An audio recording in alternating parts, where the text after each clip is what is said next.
if I navigate to management, schedules, and settings, under the schedule tab, I'll see many customizations that I can make to my schedule setting. Here we have 24-hour enabling, a shift reminder enabled.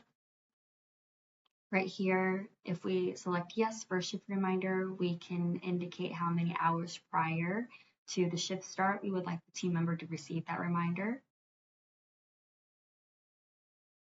If we're using swaps and giveaways, we can block team members from changing their shifts if it's getting too close to the start time of the shift. If we're using call-ins, we have hours before shift to prevent a call-in. If you update this option here, team member won't be able to call in during that time period. They would have to contact somebody directly and would lose the ability to use the benefits of call-in for that time period. Here we can update shift break information, so paid break time, unpaid break time. When you're scheduling, we can select a default position to show up as you're scheduling. Enable shift coverage if you'd like. If you're using shift coverage, we can toggle yes or no for requiring approval. And if you're utilizing labor plans, you can toggle yes or no if you'd like to require a labor plan to publish shifts. Really important to scheduling are these rules.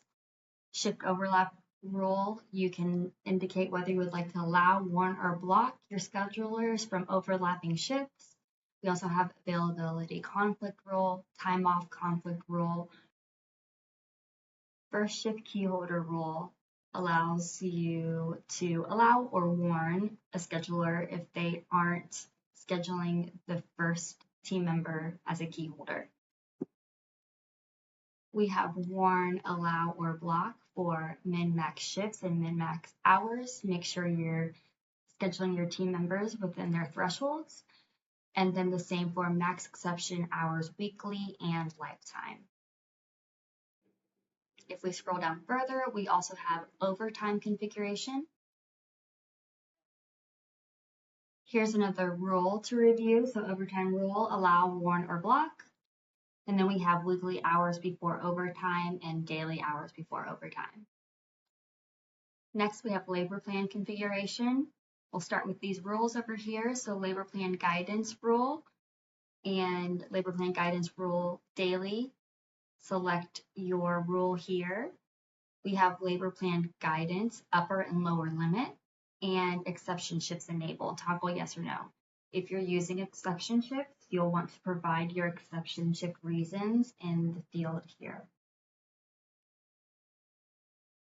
Below that, we have work assignment configuration. So we can add any work assignments we'd like to utilize in scheduling here. And finally, we have location-specific configuration overrides. So by location, we can toggle yes or no whether to enable weekly overtime, indicate by location weekly hours before overtime, whether we enable daily overtime, as well as updating those hours if we have chosen yes here. And then by location, we can also update labor plan guidance upper and lower limit. Next, we'll navigate to your account settings and positions. And as an example, I'll select Assistant Manager and scroll down to Schedule Position. Here, I can indicate whether to include this position in scheduling. I can set their default pay rate, whether they are allowed overtime by position, minimum shifts and maximum shifts, as well as minimum and maximum hours for part-time and full-time. Here, I can also update maximum exception hours for the week and for lifetime. And a big one we have here is the pickup rule. So here it says assistant managers may pick up open shifts from other assistant managers. If assistant managers are able to pick up open shift for other positions, please select those here.